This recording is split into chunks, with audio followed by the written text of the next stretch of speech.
કેવું હોય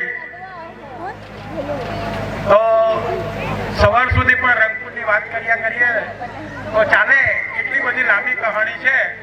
પણ આજના આ 77મા પ્રજાસત્તાક પર્વે શાળાએ રાખેલ સાંસ્કૃતિક કાર્યક્રમમાં ઉપસ્થિત તમામ મંચસ્થ મહાનુભાવો હતા,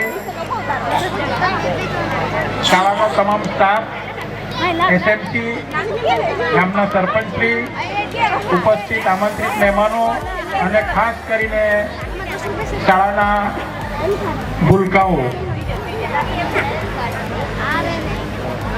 રંગપુર આમ જોઈએ તો ગુજરાતના નકશામાં પણ છેવાડે, અને ભારતનો નકશો કરીએ તો કંઈ બહુ નાનું ટપકામ આવે.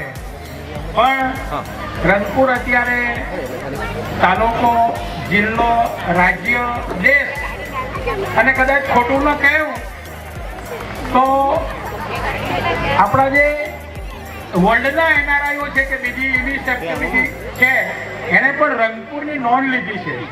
મિત્રો, હજુ આપણે ખૂબ કદાચ આપણી જે તાકાત છે કે આપણા બાળકોની કે આપણા ગામની સિદ્ધિ છે એનાથી આપણે કદાચ હજુ અપરિચિત છે એવું લાગ્યા કરે મને. પણ રંગપુર તો ક્યાં ક્યાં પહોંચી ગયું છે. મિત્રો, એની પાછળ આ શાળાનો સ્ટાફ, આ ગામના વર્તમાન સરપંચ, ભૂતપૂર્વ સરપંચો, તાલુકા જિલ્લા પંચાયતના આ વિભાગના સદસ્યો, આ વિભાગમાં કેળવણીનું કામ કરનારા આ બધા લોકોની છેલ્લા 5-10 વર્ષની ખૂબ તપસ્યા છે.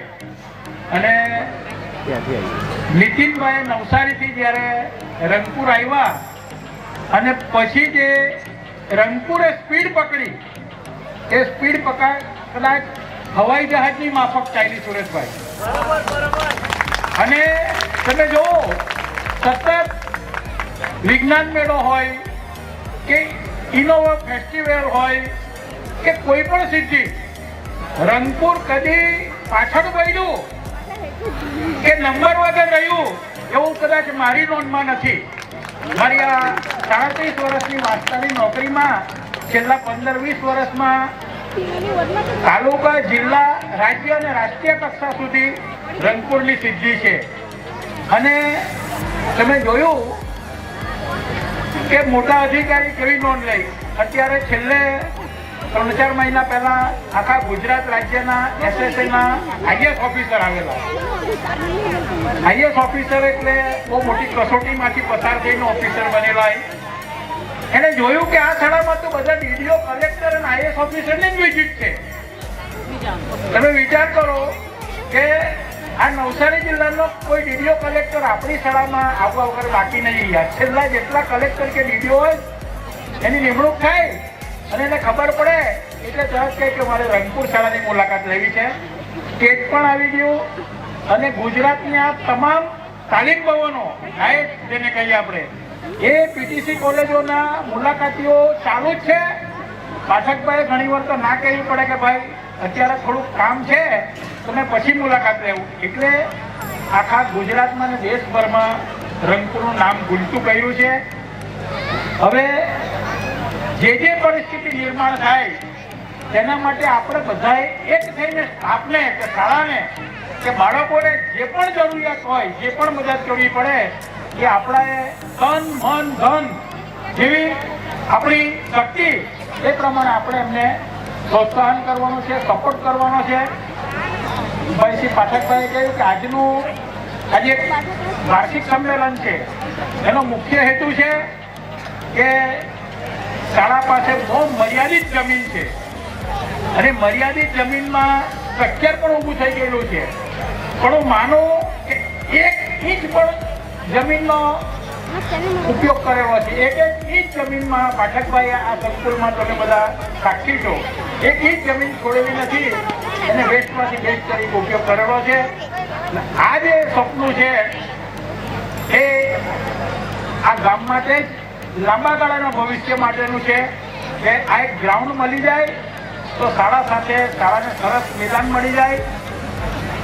જે શારીરિક રીતે પણ બાળક મજબૂત રહેવો જોઈએ, એ રમત ગમત કરે, અને આપણા વિભાગમાં ઘણી બધી શક્તિઓ છે. આપણે જોયું સરિતા ગાયકવાડ કે આ બધી, પછી ડાંગની બીજી ઘણી બધીઓ દોડ, કબડ્ડી, ખોખોમાં આગળ ગયા છે.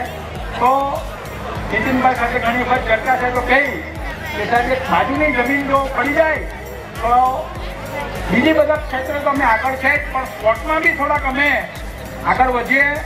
એના માટે ખાસ ગામના વડીલો કે ગામના જે એકલા બી આ શાળામાં ભણી ગઈને અત્યારે સારી પોસ્ટ પર છે એને શાળાને ગામનું ઋણ કરવાનો મોકો મળ્યો છે.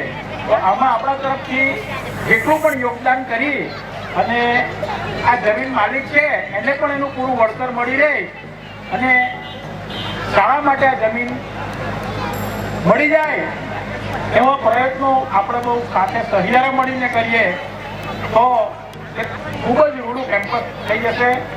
મિત્રો, આપણને એવું લાગે શાળાને આ સિદ્ધિ સુધી લઈ જવી એટલે આ શાળાના શિક્ષકો સમર્પિત થઈ ગયેલા છે અને તેમાં ખાસ કરીને નીતિનભાઈ તો ખૂબ જ સમર્પિત થઈ ગયેલા છે. ઘરેથી પણ દર્દી ફરિયાદ ઘણી વખત આવે કે સાહેબ એને કંઈક કહેવો, પણ છતાં પણ નીતિનભાઈએ પોતાનું સર્વસ્વ આ શાળા માટે, ગામ માટે અત્યારે એને અર્પણ કરી દીધેલું છે કે રંગપુર ક્યાંક પાછળની રહી જાય, મારું બાળક પાછળની રહી જાય અને એક એક બાળકમાં રહેલી શક્તિને વીણીને બહાર લાવે છે અને એને અલગ અલગ પ્લેટફોર્મ દ્વારા બહાર જાય છે.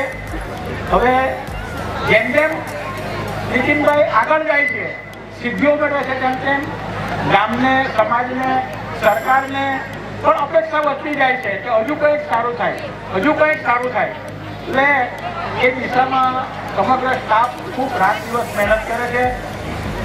સમગ્ર સ્ટાફને દિલથી ખૂબ ખૂબ ધન્યવાદ અને પરમ કૃપાળુ પરમાત્માને પણ પ્રાર્થના કરીએ કે એમને તંદુરસ્તી સારી રહે અને તંદુરસ્ત રીતે એવો નિર્વિઘ્ને સારામાં સારું કામ કરે, બાળકોને આનાથી પણ વધારે સારું શિક્ષણ આપે અને રંગપુરનું ગામ અને શાળાનું નામ દેશની દુનિયા લેવલમાં હજુ વધુ ગુંજતું કરે એવી પ્રાર્થના સાથે વિરમું છું. જય હિન્દ, જય ભારત, જય જય ગરવી ગુજરાત.